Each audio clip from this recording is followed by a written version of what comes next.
कैसे आऊँ मिलवे बजंगे कंगना, कैसे आऊँ मिलवे बजंगे कंगना।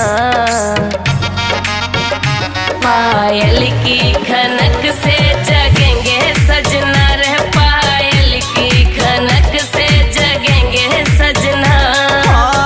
आवे तो आजा झूठी बात क्यों बनावे, 2 महीना से रानी ऐठ क्यों दिखावे। बात बनावे बेटी बेटी अंगना, बात बनावे बेटी बेटी अंगना। रंगोली नी